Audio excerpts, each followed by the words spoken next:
Introduce myself. Hello, allow me to introduce myself. My name is Nadine, and I am the Special Collections Librarian here at the Newark Public Library. I know everybody's spending a lot more time at home lately. Some of us are exploring new hobbies. Others of us are cooking. Many of us are reading, and some are looking through old photographs or looking through our books. In this quick video, I'd like to respond to a question about home libraries. Exactly how do you maintain your books, how do you clean them, and how do you dust them? This is in response to an inquiry that we got on Facebook. Please know that we're always open to suggestions, so if you have another question for us or if you want us to cover another topic, any of us, our librarians, are happy and willing to prepare an answer for you or a presentation. Personally, I have a barrister bookcase at home that's a vintage piece that I'm fortunate enough to have glass doors on, so the books that I own don't get very dirty.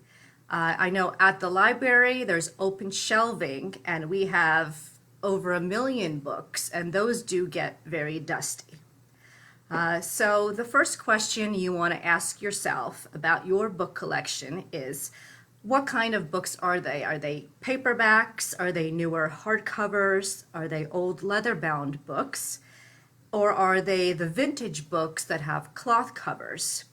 And what kind of condition are they in? Are they new books without any condition issues? Or are the covers sort of falling off, maybe a little bit frayed, maybe the spine is falling off? You have to take all of that into consideration. Before you begin, you should also inspect your books. Sometimes there's insect damage. For example, there's an insect called a silverfish that loves paper. So sometimes, they eat through the pages. Sometimes you'll open a book and one will actually pop out. So that's another thing to be sort of concerned about. And then also, if you see any kind of mold, that can be a severe problem depending on the kind of mold. That can be very costly to mitigate, and that I will not be covering in this presentation. Overall, I take a conservative approach because your books are valuable to you, and many different methods can damage your books depending on what you actually own. So more severe measures can damage leather bindings and fragile bindings. So let's start from step one. If you have a tall bookcase, you're going to start from top to bottom. You're going to remove all the books on the first shelf, and you'll put them aside somewhere, and you're going to want to wipe that shelf down. Personally, I use either a dust cloth or I take a fabric rag or a paper towel. You can moisten it a little bit with some water. Occasionally, I will use vinegar. You don't really want to use a harsh cleaning agent on this because it's really just dust. So you'll wipe off your shelf, and before you put anything on it, you want to make sure it's completely dry because that moisture can create mold on your materials. You are going to go one by one book at a time. You're going to find yourself a magnetic dust cloth. You don't want to use any kind of cloth that has cleaning agents in it or any kind of chemicals. You can also use a dry vulcanized rubber sponge. And please don't use a feather duster or any kind of duster because they just tend to scatter dust around instead of actually picking it up, so you're not going to remedy your problem at all. And you're going to want to wipe very gently because if you press too hard, especially where the pages are, you're going to get dust inside of the pages. So you will take your book, you'll start with the spine, you kind of hold it out from you, and you'll carefully just wipe the spine down, moving away from you. Once that looks clean, you will flip it over and just do the top edge. Remember, not pressing down because you don't want the particles to get inside of your pages. And also, I forgot to mention, please don't use the same cloth that you were cleaning the bookshelf with. Use a separate cloth on your books. And then once the first one looks okay, then you'll just continue on, making sure to replace the cloth as it gets dirty. Another way that is recommended, and this is only if you have the specialized equipment, a large amount of research libraries rely on this method, is to dust the books with a HEPA vacuum. I know the vacuum that I have at home, what's supposed to be a soft nozzle attachment really isn't that gentle, so I probably would not use that. However, if you do have a vacuum and you think the nozzle is gentle enough that will not cause any damage to the spines of your books, you can try that method. Just, very gently go over the spine and the top. I wouldn't try to make too much contact with it. And you would do that in the same method, holding the book away from you and vacuuming away along the spine and the top of the book. A few other tips to keep in mind regarding books. Keep them in a stable and moderate environment. The good rule of thumb is that if you're comfortable wherever you are, then your books are as well. Room temperature is typically 70 degrees. Cooler is better.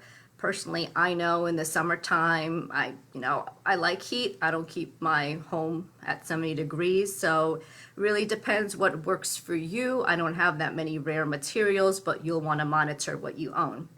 And a moderate, stable relative humidity of about 40 to 50% is best. So too much heat and moisture can speed up deterioration and encourage mold growth.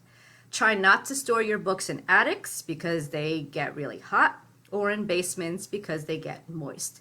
In a perfect climate-controlled environment, the temperatures don't fluctuate and neither does humidity. Just keep in mind that summertime, it's hot and humidity is up. So if you have a very precious collection, you'll want to monitor your temperature and maybe even consider purchasing a dehumidifier to get the moisture out of the air. And then the opposite in the wintertime, air can be very hot and dry. Check your humidity. Maybe you'll want to purchase a humidifier to add moisture into the air. Please keep in mind, keep your books away from sunlight and from other intense light. So ultraviolet and visible light can speed up deterioration of paper, can cause fading on book jackets and on the covers. Clean your books regularly. So just the way I showed you before, very gently wipe them down.